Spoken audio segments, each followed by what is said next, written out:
तकब्बुर वो गुनाह है जो कायनात में सबसे पहले किया गया, और इसी गुनाह ने आगे तमाम गुनाहों को जन्म दिया। अपने आप को बड़ा जानना, दूसरे को छोटा समझना और हक को कबूल न करना, ये तकब्बुर कहलाता है। इंसान जब मुतकब्बिर होता है तो हक को कबूल नहीं करता,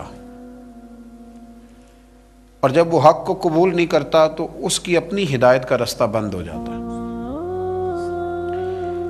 कुरान मजीद फुरकान हमीद सूरह बकरा के जो आया करीमा मैंने तिलावत की, तो अल्लाह करीम ने फरमाया वइज़ क़ुलना लिल मलाइकति इसजुदू लि आदम, फरमाया जब हमने कहा फरिश्तों से कि आदम को सजदा करो, फसजदू इल्ला इबलीस, सब ने सजदा किया सिवाय इबलीस के। उसने क्यों नहीं किया?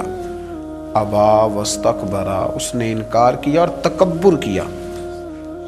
उसने तकब्बुर किया। वकान मिनल काफिरीन, तो काफिरों में से हो गया, था वो काफिरों में से। उसने तकब्बुर किया तो अल्लाह के हुक्म से एराज बरता। उस तकब्बुर के सबब शैतान जो मुअल्लिमुल मलाकूत था, जो फरिश्तों का उस्ताद था, जिसको जन्नत का खजानची बना दिया गया था, जिन्नों में से ये था इबलीस। इतना बड़ा उसका दर्जा था, लेकिन किया क्या उसने? तकब्बुर।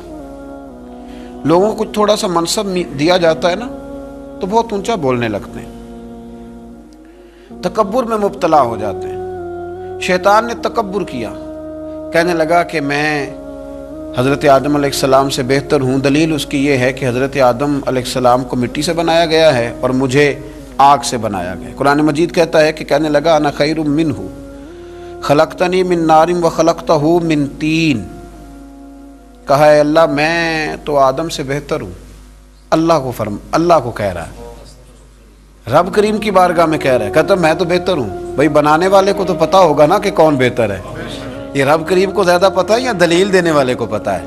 यहाँ भी बहुत सारे बड़े जब बात करते हैं तो छोटे दलीलें देने की कोशिश करते हैं। कहा मैं बेहतर हूँ क्योंकि इसे मिट्टी से बनाया गया है और मुझे आग से बनाया गया है। तो कमाल देखिए, मुतकब्बिर का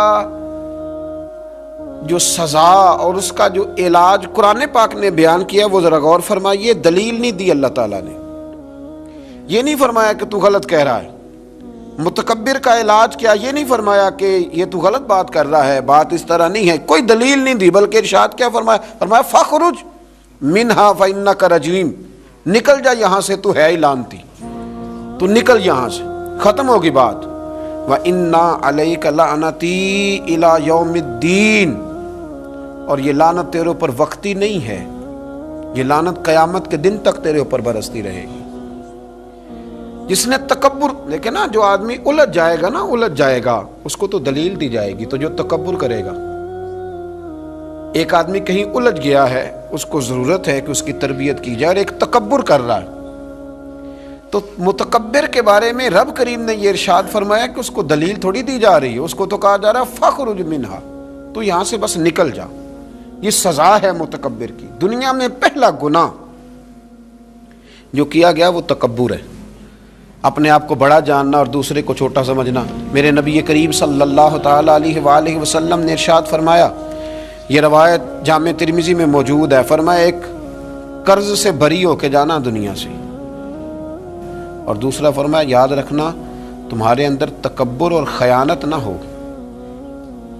कर्ज ना देना हो तुमने किसी का, खयानत ना की हो और तुमने कभी तकब्बुर ना किया हो, फरमाया फिर रब करीम तुम्हें बगैर हिसाब किताब जन्नत अता फरमाएगा। इन चीज़ों से बचना, गोया हुजूर फरमाते हैं इनसे तुम बच गए ना तो बाकी गुनाहों से खुद ब खुद बच जाओगे, बाकी मामलात खुद ब खुद सिमट जाएंगे। इनसे बच के रहना, महफूज रहना। तकब्बुर बहुत किया जाता है। किसी को अपने इल्म पर तकब्बुर होने लगा है, किसी को अपने अमल पर तकब्बुर होने लगा है, किसी को सल्तनत के होने पर तकब्बुर होने लगा है। कुछ लोग कहते हैं मैं जानता ज़्यादा हूँ इसलिए मेरे अंदर तकब्बुर है। कुछ लोग ऐसे हैं जिन लोगों को बरादरी पर और नस्ब पर तकब्बुर होने लगा है। बड़े बड़े लोगों ने तकब्बुर किया, फ़िरौन ने भी तकब्बुर किया और कहने लगा कि मैं तो रब हूँ। फिर रब करीम ने उसे समुंदर की, दरिया की लहरों के हवाले किया। कल तक जो लोग उसके इशारों पे चलते थे ना, जब वो गोते खा रहा था ना दरिया के अंदर, तो फिर रोता था कि कोई मुझे बचा ले, कोई मुझे बचा ले। उसने गोते खाए और कहने लगा कि मैं हज़रत मूसा और हारून के रब पर ईमान लाता हूँ, पर अब तो सारा कुछ देख दाख के मान रहा था ना, तो उसका ईमान भी कबूल ना हुआ। फिर फेंक दिया गया समुंदर से बाहर। आज तक निशाने इबरत बने हुए हैं ये लोग। नमरूद भी कहता था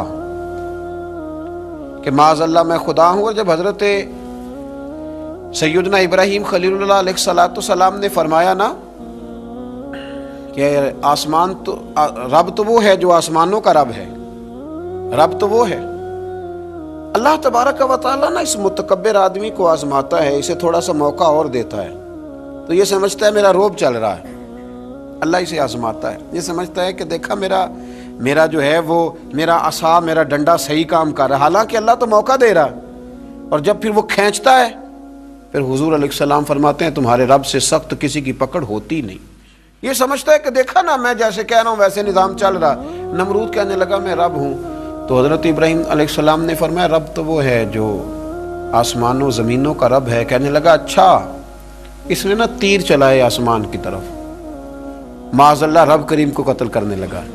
तीर चलाए तो अल्लाह ने इसका इम्तिहान लिया। तीर जब ऊपर जाता था तो खाली होता था, वापिस आता था तो उसको खून लगा होता था। कहने लगा देखा ना, फिर देखा ना मैंने क्या कर दिया। कितना बड़ा बादशाह, पूरी दुनिया पे हुकूमत करने वाला, पर मालिक की बेनियाजी के कुर्बान जाएं, एक मच्छर ही घुसा है नाक में और फिर वो मच्छर निकल नहीं पाया, फिर उस मच्छर ने इसको मार डाला। तकब्बुर वाले लोग जब तकब्बुर कर रहे होते हैं, जब बोल रहे होते हैं तो कह रहे होते हैं तू मुझे जानता नहीं, तुझे मेरा पता नहीं, वो तू किससे बात कर रहा है, तुझे खबर है तू किसके साथ गुफ्तगू कर रहा है। ओ भाई, बड़े बड़े ऊंचे बोलने वाले, फिर इस तरह उनकी आवाज़ें बंद हुई कि कोई उनकी सुनने वाला ना मिला। बड़े बड़े ऊंचे जुमले कहने वाले इस तेज़ी के साथ खामोश हुए कि फिर दोबारा उन्हें एहसास तक ना हुआ कि हमें बोलना भी आता था। क्या हैसियत है इंसान की, किस बात पे तकब्बुर करता है। मेरे शेख कामिल रहमतुल्लाह अलैह, मेरे अस्हाब रहमतुल्लाह अलैह फरमाया करते थे इंसान तुझे सिर्फ 2 वक्त रोटी ना खाने को दी जाए तो अपनी टांगों पे चल नहीं सकता। और 10 रातों की बात नहीं, 1 रात ना तुझे सोने दिया जाए, सिर्फ 1 रात, तो अगले दिन तो अपनी टांगों पे खड़ा नहीं हो सकता। तकब्बुर किस बात का, किस बात का तकब्बुर। एक सर में हल्का सा दर्द होता है और तेरा सारा वजूद तुझे निढाल कर देता है, किस बात का तकब्बुर। लेकिन इसके बावजूद लोग फूले नहीं समाते, बातें करते हैं तो बिछ बिछ के, गुफ्तगू करते हैं तो खोल खोल के।